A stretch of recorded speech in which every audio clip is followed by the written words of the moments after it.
Hey, it's Matt Charles, David Casson. Hope everybody's well, keeping safe and busy. Certainly seems to be very busy out there. And that's something I wanted to talk about briefly today. I don't really know why, if I'm honest. There's no kind of end game to this, but this is something I've been thinking a lot and want to say out loud. So, I think we're very privileged to be estate agents and do the job we do. And I know a lot of people will laugh and roll their eyes because we're the pantomime villains and kind of the much maligned industry. But I just want people to think about, and agents in particular, to think about kind of what we do and why we get to do it. Now, if you say to most estate agents at the moment, how are you? They go, I'm mental busy, 20 vows this week, listings. It's great. And we've got plenty of valuations coming in too, and they're the lifeblood of the business and we need them. But do you ever take a step back and look at why you're valuing someone's house and why they're asking for your help? And that's the bit that I think is just amazing. So for those of you that know me, you'll know that I always say, without being disrespectful, I'm not really that worried about the houses. So there aren't that many 3-bedroom semis in Chelmsford that I haven't seen. However, the people that live in them, it's generally the first time I'm going to get to meet them, or even if I know them, the first time I'm really going to get to hear about their story. So for me, I'm all about people's, kind of their stories, what they're doing with their lives, and the houses are the vehicles, right? People very rarely move house just because they feel like it. It's always for a reason, a really good reason or a really sad reason.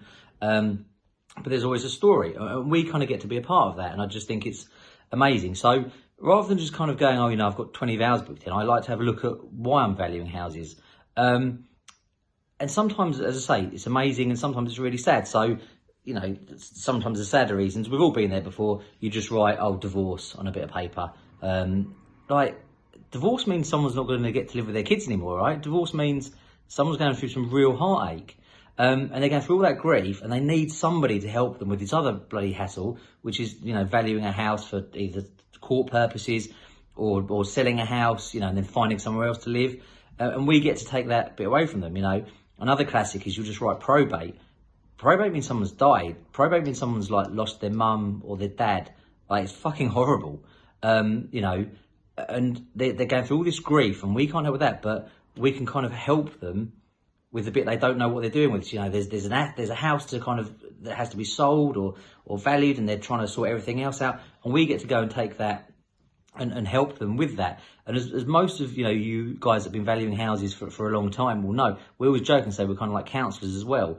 And your customers really open up to you, right? When you're around a house, it's amazing what people tell you. And sometimes they just need that help and they trust you with their biggest asset and they trust you with some of their life secrets. And I think that, it's just such a privilege to be involved in that. And then you've got the really good stuff. So I've just dealt with somebody this week who the kids are growing up as kids do. I've got 3 of them. I know they do tend to get bigger. And they they felt trapped basically in their house. They thought they're never going to get to move. The stamp duty holiday has come in, and in amongst all this, the gentleman's got a promotion.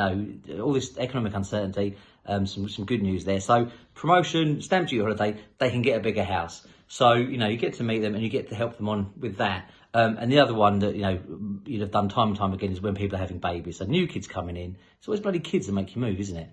But kids coming in. And they need a bigger house. But again, you get to meet them, be part of that story. Your first time buyers, buy their house, boyfriend and girlfriend together for the first time. The old romantic in you loves that bit. But yeah, it's not about the house. It's about the people that you kind of get to deal with. And I think a lot of agents out there should just take a step back. And I know it's difficult, you're busy, you're flat out, and oh God, it's stressful.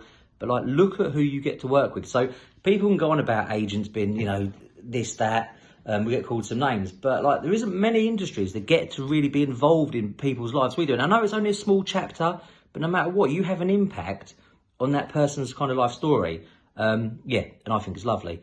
And I just wanted to say that out loud. So maybe you agree, maybe you don't. Let me know. But whatever you do, hope you're safe, hope you're well, and keep them busy.